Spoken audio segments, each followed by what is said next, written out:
Tetap semangat terus melangkah dan tak pernah padam. Kembali lagi dengan Sanias Channel yang menginfokan tentang politik, isu global dan isu-isu terupdate lainnya.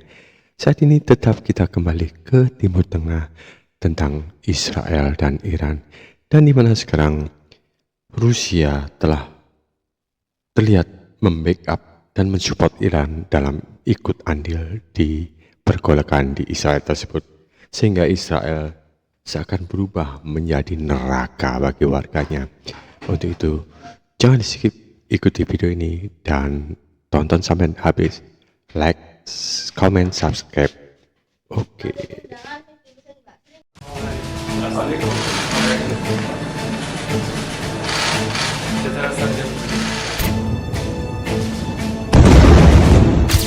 Luar biasa sekali. Ini benar-benar melewati batas nalar.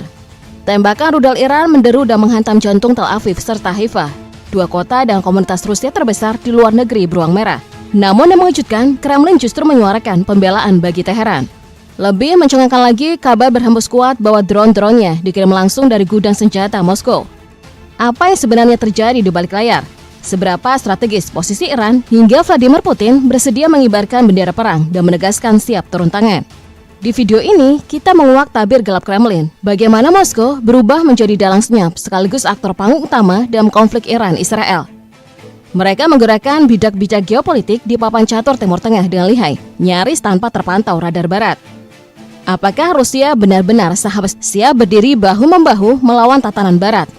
Atau sesungguhnya Putin hanya mengambil keuntungan geopolitik, menjadikan Teheran sebagai pionnya untuk menantang Amerika Serikat dan NATO? Saksikan pengungkapan fakta-fakta mengejutkan yang akan mengubah cara pandang Anda terhadap grand strategi Kremlin. Ketika langit Timur Tengah dipenuhi hujan rudal dan sistem pertahanan Israel, Iron Dome hingga Davis Link digeruduk gelombang serangan balistik Teheran, Moskow memilih sikap waspada sekaligus penuh ketegasan. Vladimir Putin menuding konflik ini sebagai buah pahit dari gagalnya kebijakan Barat dan menegaskan jika ketegangan terus memuncak, Rusia tidak akan duduk tenang. России и, вы знаете, оппозиции, которую мы заняли в Совете Безопасности Организации Объединенных Наций. Неспровоцированная абсолютно агрессия против Ирана не имеет под собой никаких оснований и никаких оправданий. Мы со своей стороны предпринимаем усилия для того, чтобы оказать содействие иранскому народу. Namun dukungan Kremlin untuk Iran bukan keputusan dadakan. Awal tahun ini, kedua negara telah meresmikan perjanjian kemitraan strategis jangka panjang untuk memperdalam kolaborasi militer dan berbagi intelijen. Pengamat independen mencatat lonjakan pesawat kargo militer Rusia menuju Teheran dalam beberapa hari terakhir. Tanda kuat bahwa jaringan logistik rahasia sedang diaktifkan. Berbeda dengan Amerika Serikat yang akhirnya terjun ke medan demi membela Israel, Putin melihat krisis ini sebagai celah emas untuk menancapkan pengaruh Rusia di kawasan. Pertanyaannya, sejauh mana Kremlin siap terjun? Akankah Moskow berhenti pada retorika diplomatik atau benar-benar memainkan peran kunci di balik tabir geopolitik ini? Meskipun belum menurunkan pasukan atau secara terbuka mengumumkan dukungan militer, Federasi Rusia telah memainkan peran krusial di balik layar untuk memperkuat posisi Republik Islam Iran dalam konfrontasi dengan Israel. Bantuan ini hadir melalui saluran diplomasi, pertukaran informasi intelijen, dan komitmen strategis yang sulit diabaikan. Secara diplomatik, Moskow kerap tampil sebagai pembela narasi Iran di berbagai forum internasional. Pemerintah Rusia menuduh eskalasi konflik sebagai akibat dari provokasi militer pihak Barat dan mengecam operasi militer Amerika Serikat di kawasan. Bahkan pemerintah Republik Islam Iran menyatakan bahwa Federasi Rusia mendukung serangan balasan Iran terhadap pangkalan militer Amerika Serikat di Qatar, menunjukkan koordinasi strategis yang lebih mendalam daripada sekedar pernyataan publik. Selain itu, Kremlin terus menegaskan dukungan penuh terhadap program tenaga nuklir sipil Iran. Di tengah tekanan dari negara-negara Barat, Moskow menegaskan bahwa proyek nuklir Republik Islam Iran bersifat damai dan sah di bawah naungan Badan Energi Atom Internasional.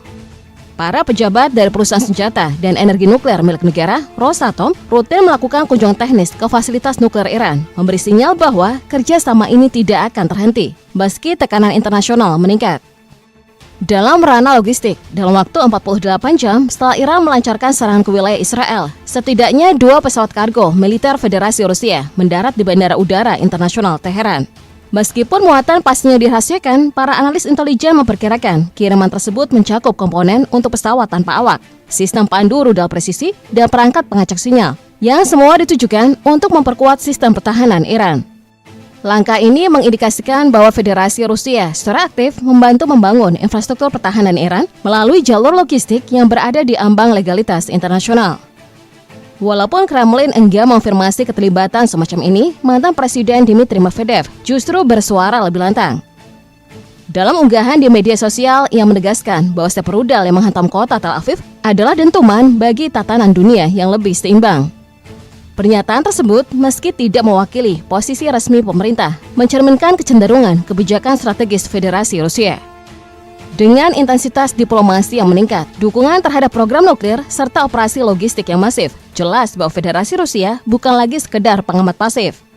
Mereka telah berubah menjadi mitra strategis yang memegang peran sentral dalam bayang-bayang konflik ini. Walaupun pernyataan resmi Moskow kerap memihak Tehran, langkah nyata Federasi Rusia dalam konfrontasi Iran-Israel justru memperlihatkan kehati-hatian yang ekstrem, bahkan terkesan ambigu. Di balik sorotan diplomatik dan kritik pedas terhadap kebijakan Barat, kita harus bertanya, apakah Rusia benar-benar siap masuk terlalu jauh, terutama jika ketegangan itu justru mengancam kepentingan regional atau membahayakan diaspora warga Rusia. Satu bukti konkret muncul pekan ini ketika Kremlin menawarkan paket bantuan militer terbatas berupa pesawat pengintai dan sistem rudal pertahanan tambahan kepada Iran. Tawaran tersebut ditolak mentah-mentah oleh Tehran karena dianggap tidak sesuai kebutuhan operasional di lapangan dan dibebani sejumlah syarat yang terlalu ketat.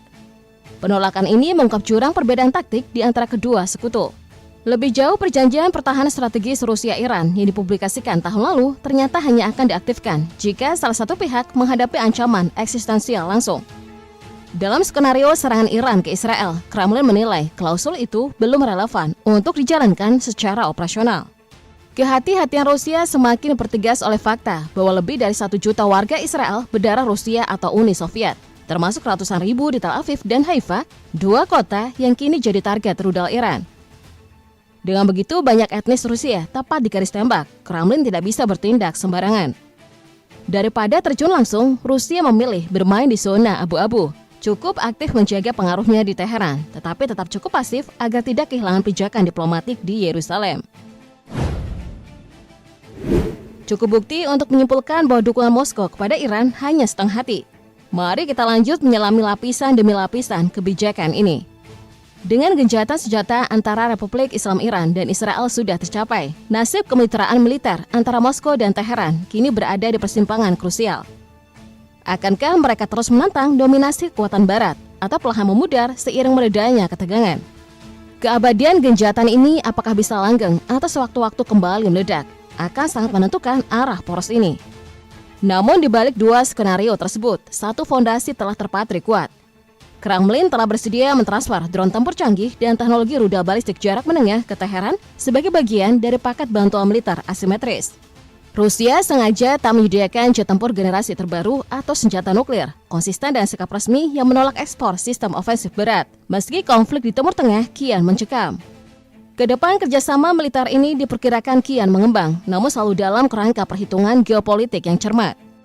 Fakta pertahanan yang tadinya terbatas pada pertukaran intelijen dan latihan gabungan, kini bergerak menuju perjanjian aktif. Bantuan militer terbuka akan diberikan jika Iran diserang langsung oleh kekuatan besar seperti Amerika Serikat atau NATO. Bocoran dokumen rahasia dari Tehran menyebut modelnya mirip fakta terbaru Moskow-Pyongyang. Tak kalah menarik, sebagian besar drone Iran yang dipakai dalam operasi True Promise justru dibekali komponen avionik identik dengan sistem Rusia era 2010-an, mulai dari guidance system hingga mekanisme anti-intercept. Kolaborasi ini tidak sekedar logistik, tetapi mencakup transfer teknologi lintas dekade. Jika tren ini berlanjut, Iran bisa berubah menjadi basis produksi alternatif bagi drone Rusia, sebuah simbiosis strategis di tengah tekanan ekonomi global. Dan ancaman terbesar bagi Barat, poros ini mungkin akan meluas menjadi trilateral, Moskow, Teheran, Beijing. Dalam pertemuan kemarin, Shanghai Cooperation Organization, Menteri Pertahanan Iran dan China sepakat memperdalam integrasi militer dengan Rusia sebagai penyeimbang utama terhadap aliansi Barat. Iran kini ada di orbit kekuatan Eurasia yang berupaya merombak tatanan global Amerika Serikat sambil mempertahankan otonomi taktisnya. Mungkin belum akan lahir aliansi militer formal bak NATO tandingan dalam waktu dekat. Namun poros strategis ini sudah cukup untuk menghadirkan pencegahan kolektif yang mengguncang peta kekuatan di Timur Tengah. Dan Moskow, mereka tetap menjadi pemain senyap paling strategis yang menunggu momentum untuk bergerak. Itu tadi sebuah video yang mungkin bisa menggambarkan situasi politik yang ada di Timur Tengah, di mana semua negara yang punya kepentingan di sana semakin kuat untuk ikut andil di konflik tersebut.